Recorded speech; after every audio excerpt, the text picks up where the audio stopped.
Hello and welcome to another edition of Fake News with me, Nicholas de Santo. Wherever you are in the world, this bulletin reaches you in your local time. Before we get to the news, I'm touring Canada for the first time later this month. Check out the dates and places in the description. I'll also be in Houston, Texas briefly, so if you have any suggestions for venues, let me know. And now let's get to what's been happening in the world. Sadiq Khan, the Pakistani-born Muslim mayor of London, won the election to stay in office for a record third time. His victory came despite London surpassing New York in the number of murders and knife crime at an all-time high. Political pundits believe he managed to stay in power in London, a soulless, dirty, dangerous, multi-culti hellhole where more than half the population were born overseas, because race matters. That's why we call it multiracial society, because race is the most important thing. We don't call it multi-height, multi-weight, multi-income or multi-class society. In a multiracial society, everything is subordinate to race. Who would have known? In the US, hordes of rich, entitled, privileged college kids have illegally occupied campuses to protest the illegal occupation of Palestinian land by Israel. The students trashed buildings, left campuses covered in waste, stopped Jewish students from attending classes, desecrated the American flag, and forced the cancellation of commencement and graduation ceremonies, all while asking for taxpayer-funded humanitarian aid, especially vegan food. It's all part of a plan to make parents feel less guilty when they decide not to send their kids to college. University of Shiraz in Iran has offered scholarships to expelled pro-Palestinian student protesters in US and Europe. The recipients of the scholarship will, however, have to pass an induction process where they will learn that there are only two genders. Also, they learn that fat women are not Beachbody ready. In fact, no woman is Beachbody ready in Iran. O.J. Simpson, controversial American football champion, died aged 76. Aside from American football, he was known for acting in comic movie series The Police Squad and killing his former wife and another man. Despite being evidently guilty, the controversial trial acquitted Simpson after the black population of America got behind him, making O.J. the first criminal poster boy of black people's civil rights movements long before George Floyd. Experts believe the trial of the century divided America along racial lines because race matters.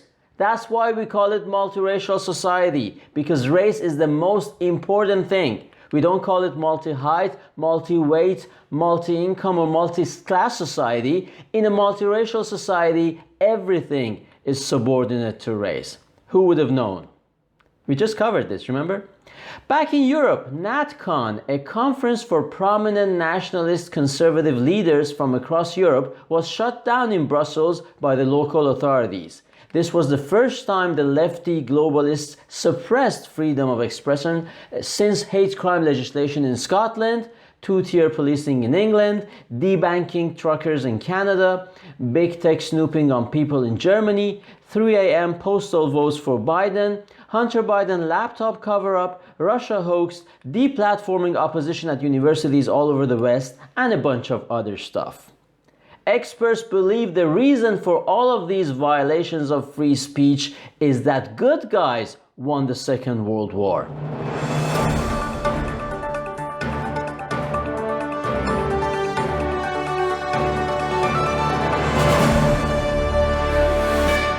Joe Biden suggested his uncle was eaten by cannibals during World War II in Papua New Guinea after the single-engine plane he was flying was shot down on a reconnaissance mission.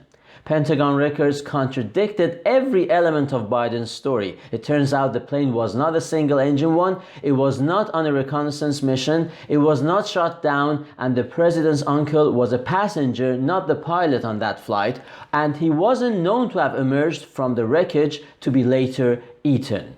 Also, the government of Papua New Guinea described the allegations as disgraceful and offensive. In a statement, they said, the pictures show that Lieutenant Ambrose Finnegan was clearly too thin to be eaten.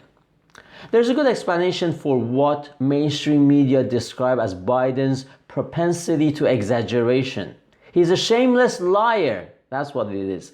Also, in a video which went viral, Joe Biden warned Israel not to attack Haifa.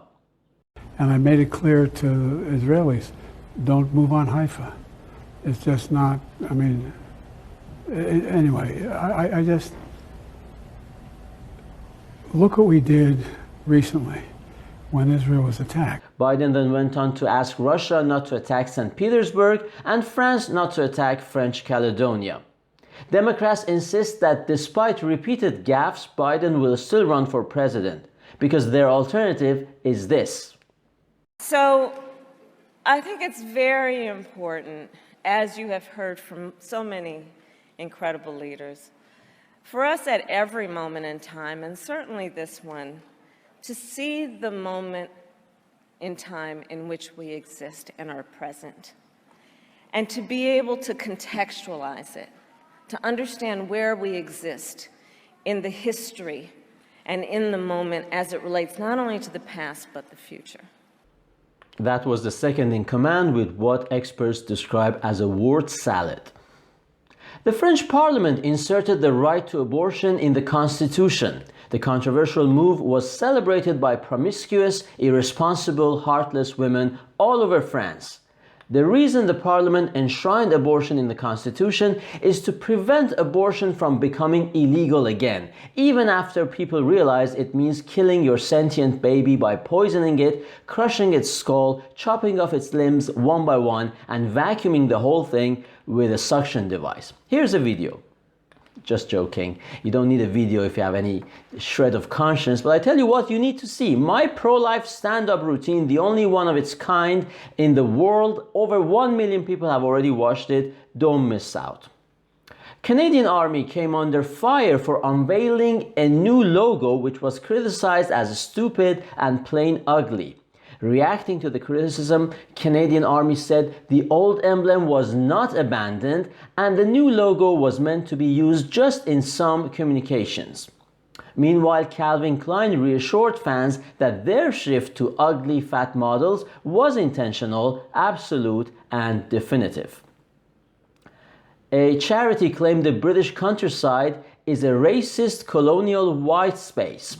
Wildlife and Countryside Link made the claim in evidence provided to the Parliament on racism and its influence on the natural world. Experts believe that once native Britons see their countryside as beautiful, pristine, and safe, they yearned for a time when their cities were also beautiful, clean, and crime-free. Now I wonder what changed those cities. You see, the charity has a point. British countryside does make you racist. Still in Britain, The Telegraph published a study in which scientists suggested prehistoric women were better hunters than men.